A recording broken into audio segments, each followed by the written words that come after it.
You're 9 years old. A girl just put you face down in the dirt. Again. You've lost count of how many times it's happened. 2,000 times, actually. But who's keeping score? She is. She always is. Quina doesn't just beat you. Quina dissects you. Every single time, like she's doing you a favor by showing you exactly how small you still are. And here's the part nobody talks about when they talk about Roronoa Zoro.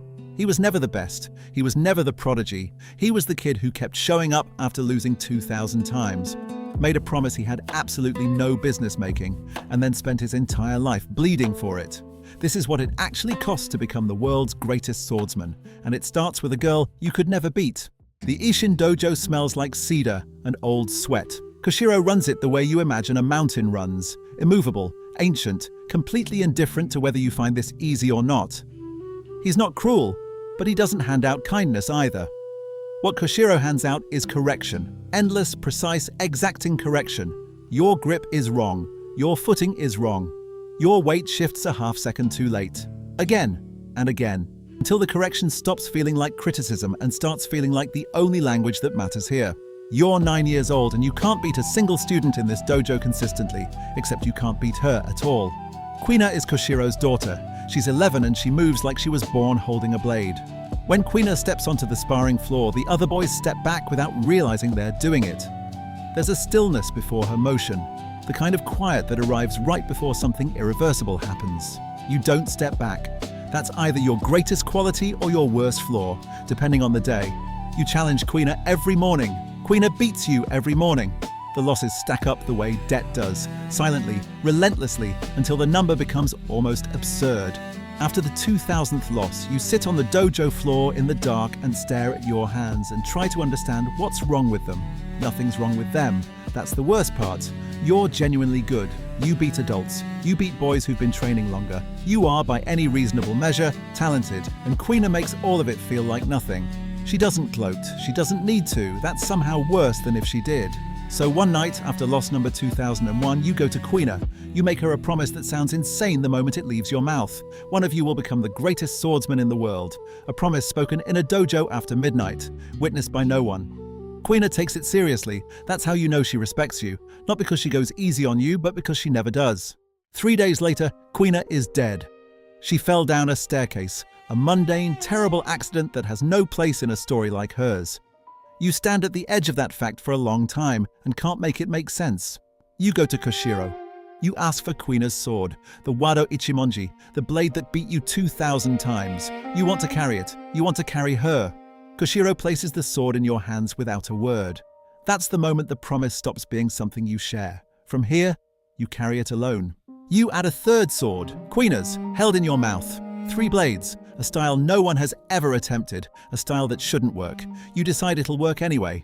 The years between the dojo and the sea aren't glamorous. You leave Shimotsuki village as a teenager and become a bounty hunter, tracking pirates across the East Blue for reward money because the sea doesn't pay you for having a dream. The sea pays you for results. You develop a reputation. The pirate hunter, Roronoa Zoro. The name starts to travel faster than you do. But bounty hunting isn't a heroic life. It's sleeping in places you wouldn't choose, eating when food's available, going without when it isn't. It's constant readiness, the kind that eventually stops feeling like readiness and just becomes permanent tension in your shoulders. You fight, you win, you move on, you repeat. The dream stays exactly where you left it, patient and unchanged, waiting for you to close the distance. Then a boy in a straw hat shows up at the marine base where you're tied to a post. Luffy isn't what you expect. He's 17, completely ridiculous, made of rubber in ways that should be medically alarming.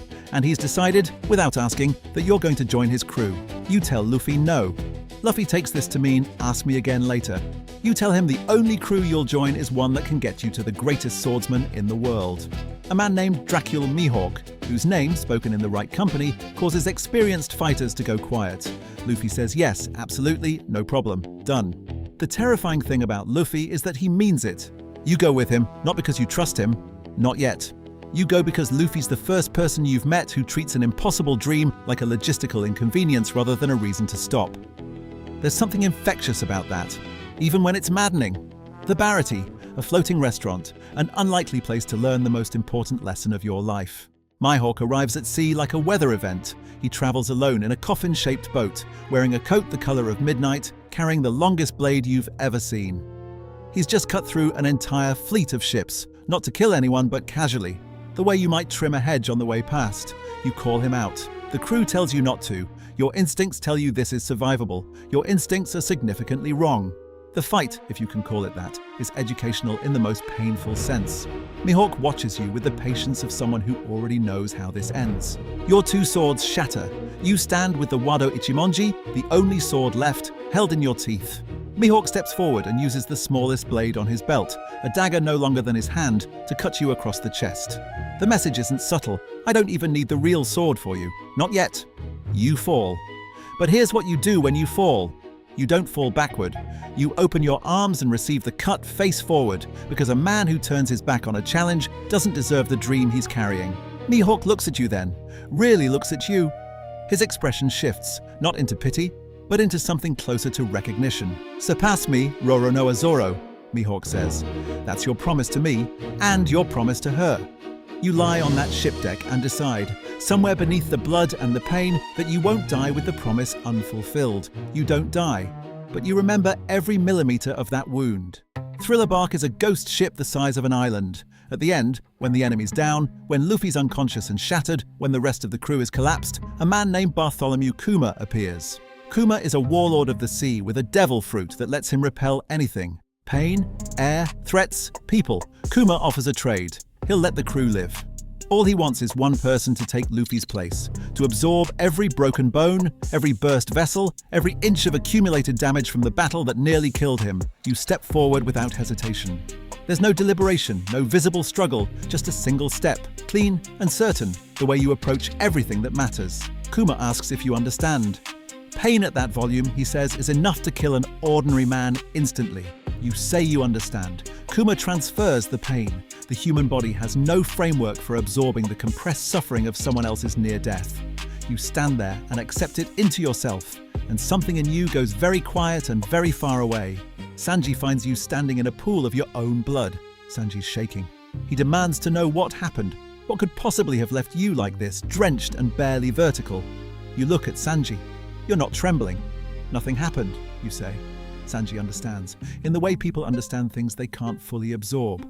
What that means, nothing happened, because Luffy doesn't die here, because the greatest swordsman in the world is still waiting, and you haven't reached him yet, and this pain is simply the price of the distance still remaining. You pass out.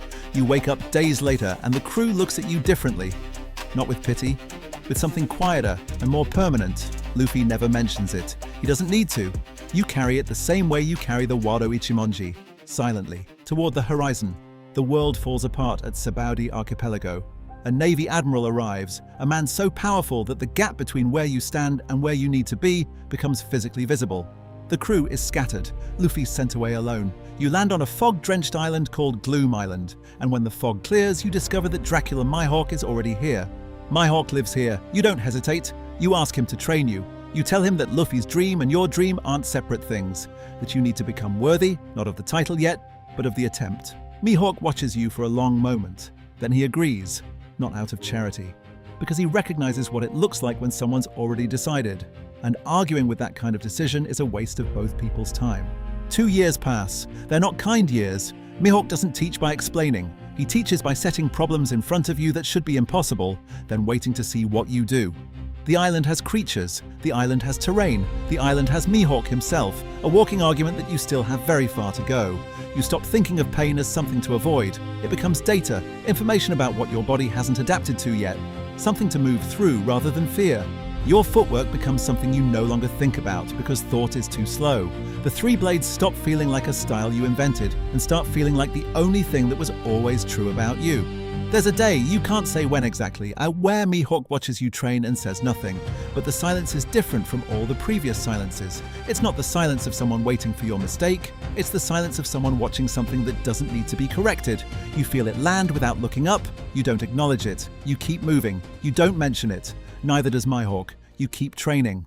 2 years later, you walk back into the world with 3 swords and a scar across your chest that never fully disappeared. Sanji sees you first on the reunion island. He looks you up and down, looks at the scar, looks at your face, and for once in his life says absolutely nothing.